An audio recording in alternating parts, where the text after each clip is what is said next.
You see, back in 2017, Microsoft teamed up with the University of Sydney. Together, they built a fancy quantum research laboratory in a $150 million space known as the Neural Hub. Their goal was to solve tiny puzzles like how a normal computer talks to a quantum computer. In 2021, they cracked a key issue, scaling up a chip that controls many qubits. That's a big deal when it comes to the quantum world. Now, fast forward, Microsoft makes a low-key announcement in mid-2024. They are shutting down the place, moving everything to Redmond, United States.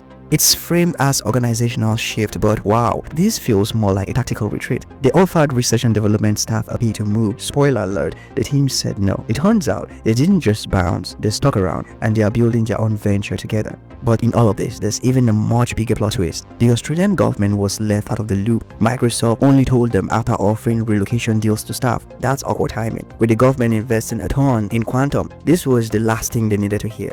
But this story is more than just a close lab, it is a clear signal. The global quantum race is heating up. Microsoft is consolidating, tightening their grip, moving from research high to ruthless production. Meanwhile, Australia's quantum scene isn't stalling either. Professor Riley and his team are still in the game, and so is the government, backing other players like PsiQuantum with nearly $1 billion Australian dollars to build a fault-tolerant quantum machine. The global narrative? Quantum's the next gold rush. Microsoft says they are committed, but from a new central HQ vantage point. Others are betting big on distributed innovation. The question, who controls the future of computing and at what cost? So yes, Microsoft pulled the plug on a high-powered quantum lab in Sydney, but in the shadows of that teardown, something more interesting is rising, because sometimes retreat is just a prelude to rewriting the rules. The Sydney team have been chasing breakthroughs that could control millions of qubits, the heart of tomorrow's quantum computers. They weren't just ordinary computers, there were machines that could solve problems no regular supercomputer could even dream of. They built chips that function at temperatures so cold, near absolute zero, that made Antarctica look tropical, and yet every tiny vibration or stray particle could ruin months of work in a single second. The lab hummed with quiet intensity, a world of scientists in hoodies and safety goggles, coding and testing, debating quantum entanglement over stalled coffee. Then came the ultimatum: relocate to the US or lose your job. Some laughed in disbelief, some cried quietly in hallways, some just stared at their coffee trying to process how a $150 million lab, years of painstaking research, and a team of some of the brightest minds could vanish with a snap of a finger. The tension wasn't just about jobs. For many, it's a question of identity. Leave your city, your home, your life behind to chase a dream thousands of miles away, or stay and watch it all crumble. The silence in the lab was heavy, and somewhere in the background, the faint constant wave of quantum machines reminded them of what was at stake here. Microsoft indeed called it consolidation, a fancy corporate word that sounds like we are moving to shiny toys, closer to home where nobody else can touch them. But the timing, let's just say it raised a few eyebrows, and I'll explain why. You see, right around the same moment, DARPA was wrapping up its final phase selection for utility-scale quantum computing, basically picking which project could handle the heavy lifting of tomorrow's tech. And the US government decided quantum had officially earned the title of critical technology, in which in human terms translate to do not even think about shipping this overseas or we'll have worse. Then came the ultimatum. Sydney team had to either pack up and move to Redmond or accept a fat compensation package so generous that they could buy a small island somewhere sunny. Some saw this as a bribe, others as a thinly veiled threat. In the end, the hidden motive wasn't just about consolidation, it was about timing, power, and keeping the quantum crown in arm's reach. And somewhere in Redmond, someone was probably smiling.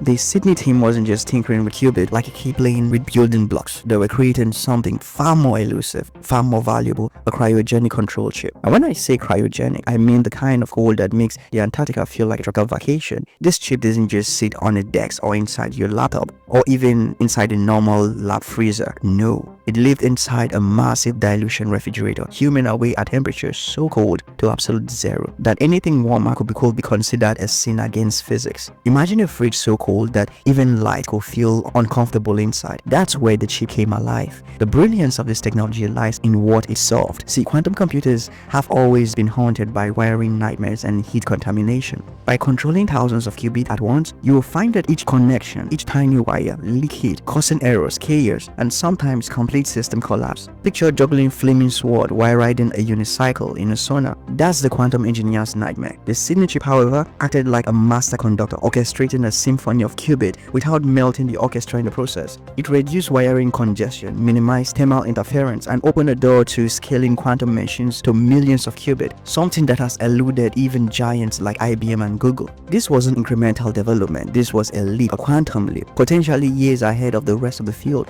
It was the kind of breakthrough that could change who lead the global quantum race. If successful, the Sydney lab could have made Microsoft a kingmaker in quantum computing, controlling not just the technology, but the pace of innovation for the next decade. But here's the catch. Microsoft owns the intellectual property, the patents, the design, the blueprint, every scrap of technical treasure born from years of painstaking work. Yet owning a crown doesn't mean you control the crown house. Without the brilliant minds who built the chip, all the intellectual property risks becoming little more than a very expensive paperweight. The engineers, the physicists, the designers are the lifeblood of this breakthrough. Take them away and the patent, as shiny as it looks on paper, is powerless.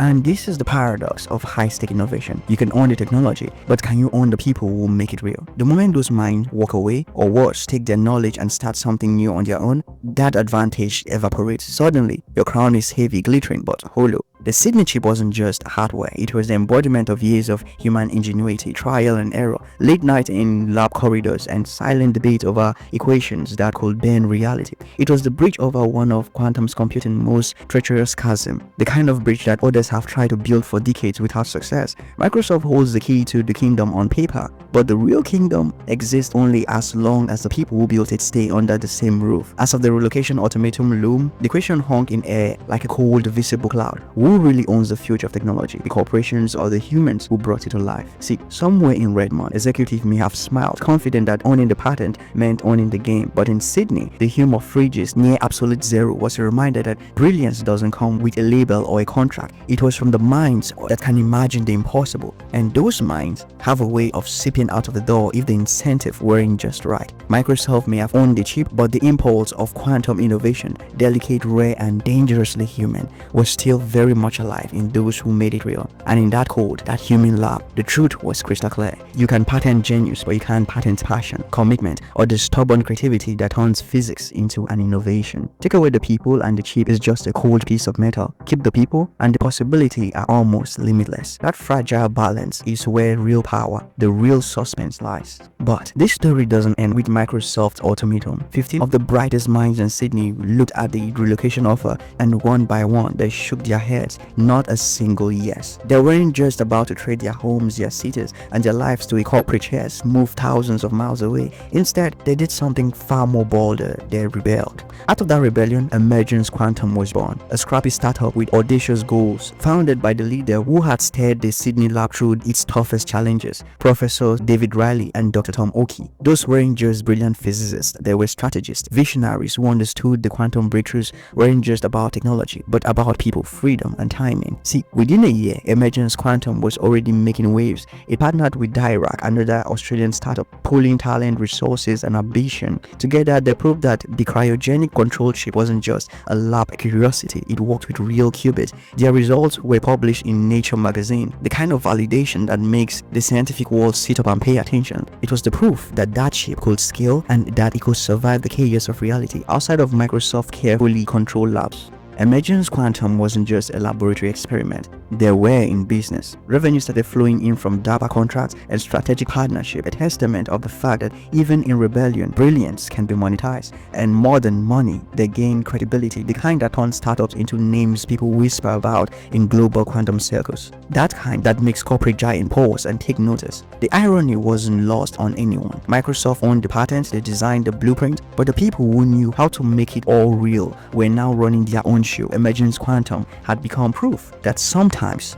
letting patent go isn't just a loss, it's a spark that lights an entirely new flame. In less than a year, a small band of rebels had transformed uncertainty into opportunity, secrecy into recognition, and frustration into a thriving startup. The lab that Microsoft left behind hadn't died, it had simply evolved, sharper, freer, and perhaps a few steps ahead in the quantum race. But hey, the plot thickens from here. Industry insider began whispering, quietly at first, but more openly. Was Emergence Quantum really a rogue rebellion or something more cunning, a carefully planted Trojan horse? Had Microsoft somehow, in the shadows, subtly encouraged a spin-off, knowing it did still control the crown jewels? It was the kind of corporate speculations that made venture capitalists lean in, lawyers polish their spectacles, and quantum researchers sip their coffee a little more cautiously. Microsoft still held their core patent. From 7 years of painstaking work in Sydney lab, the cryogenic control chip, the intricate design, the intellectual property born of countless late night and whiteboard battles, all remain under their roof. That means emergence freedom to innovate came with a whispering warning. One misstep, one overreach,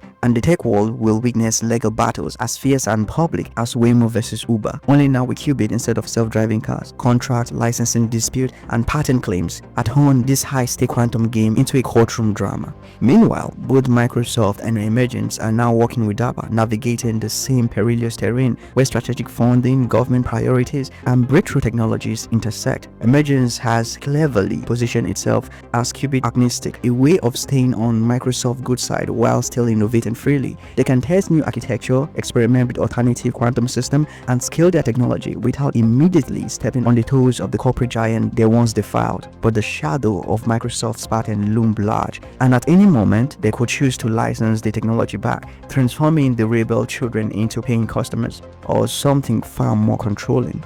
Look, this entire situation is layered with irony. The team that once rejected relocation and the implied comfort of Microsoft's corporate embrace is now intertwined in a subtle dance with the very company they defiled. Breaches may have been born, or perhaps were never fully there, but just a theatrical backdrop for the real show. Every press release, every DARPA partnership, every subtle negotiation is now watched through the lens of strategy, power, and potential legal fireworks. The stakes go beyond dollar or patent. This is a battle over influence, control, and the trajectory of global quantum innovations. Emergence must innovate without overstepping, while Microsoft must leverage its IP without strangling the sparks that could fuel the next big leap in computing. Somewhere in the quiet hum of dilution refrigerators and near absolute zero laboratories, the real game is being played. It's a chess match with invincible pieces, and the world outside is only just beginning to realize that the board is much larger and much more dangerous than anyone expected. In the end, whether Emergence is a Trojan horse, a bridge, or simply a small team with big ideas, one thing is very certain: the future of quantum computing is no longer confined to corporate boardrooms. It's alive, unpredictable,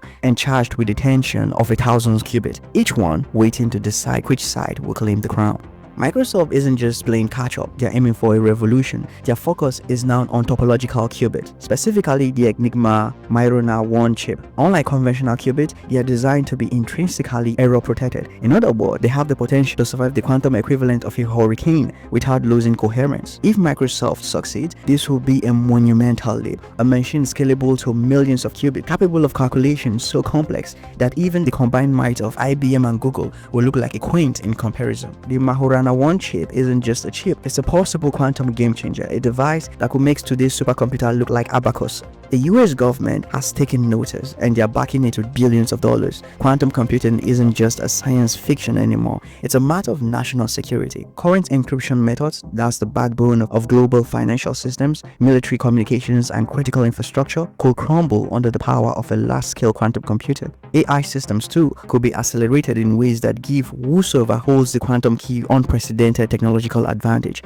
The government investment reflects the fact that quantum supremacy isn't just about prestige, it's about survival, strategy, and geopolitical leverage. Microsoft's potential leapfrog is staggering. If they pull it off, it could make IBM and Google's years of painstaking development almost irrelevant overnight. Imagine waking up one morning to find out that your competitor has a quantum computer that could solve problems you thought were unsolvable, that can break encryption previously deemed unbreakable, that can simulate complex systems in seconds instead of months. That's the kind of disruptive advantage we're talking about, a technological tsunami with ripples effect across finance, healthcare, defense, and AI development. The stakes here are enormous. Whosoever controls scalable, error-protected qubit essentially holds the key to encryption standard, influence other artificial intelligence progress, and a decisive hand in national security. This is no longer a race for patent or prestige. It's a battle over who shapes the digital future. Each breakthrough, each design iteration, and each carefully guarded lab decision will tilt the balance of powers in ways that ripple across the globe.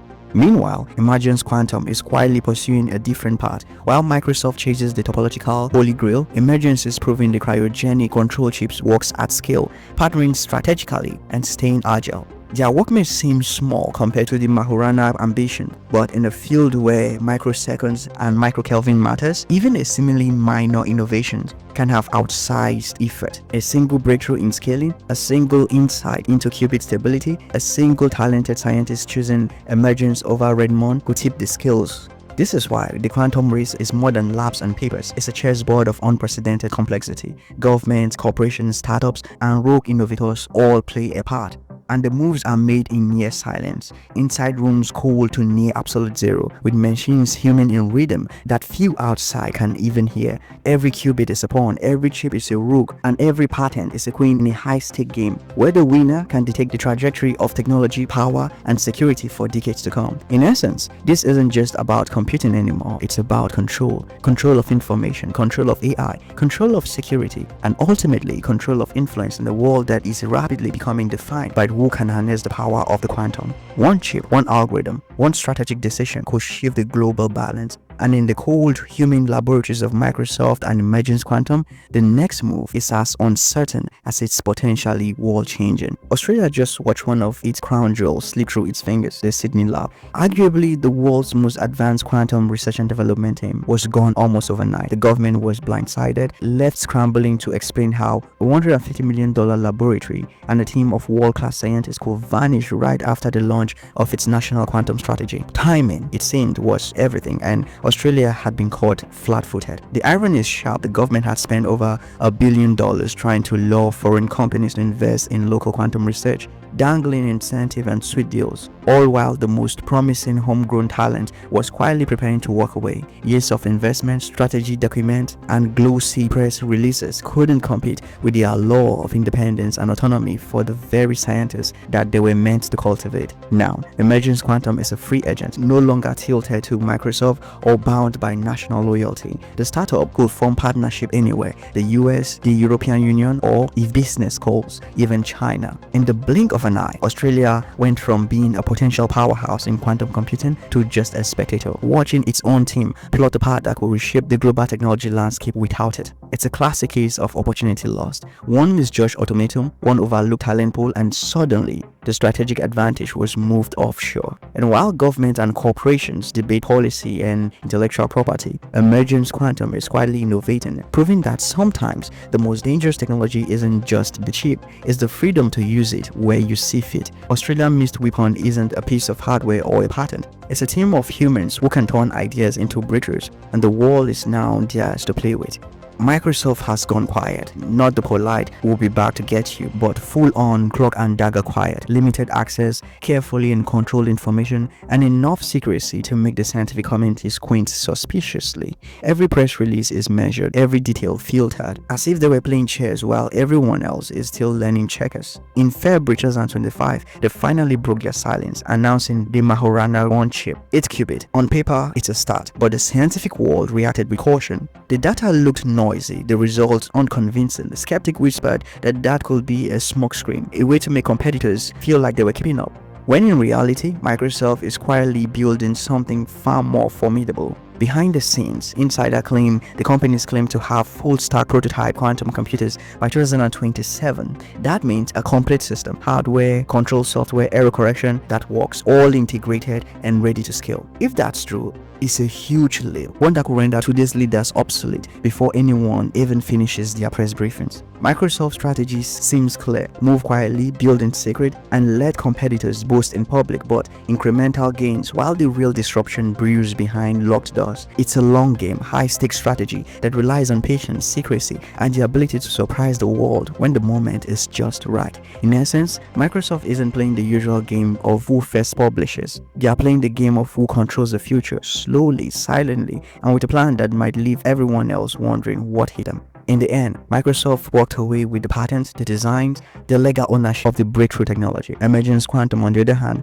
kept the talent, the people who actually know how to make it work. That division of power is anything but neat. The future is wide open. It could mean collaboration with giants and rebels working side by side. It could mean conflict as patent, contracts, and ambitions collide. Or it could mean fragmentation, a scattering of talent and technology that changes the quantum landscape in unpredictable ways. But one thing is certain: The outcome of this race will shape modern computing. AI, encryption, and even global power structures could hinge on who controls these machines, who scales them, and who can think in qubits faster than anyone else. The Sydney laboratory may have been gone, its doors closed and fridges silent, but the technology it produced is alive, moving forward and accelerating. Every chip, every prototype, every line of code carries the potential to redefine the rules of the game. So the final questions hang in the air. Was Microsoft shut down the end of the story, or the spark that ignited something far more bigger? Is this a corporate retreat, or the beginning of a revolution in quantum computing that the world is only just beginning to glimpse? In the silence of near-zero laboratories, the answer is waiting, and the next move could change everything. My name is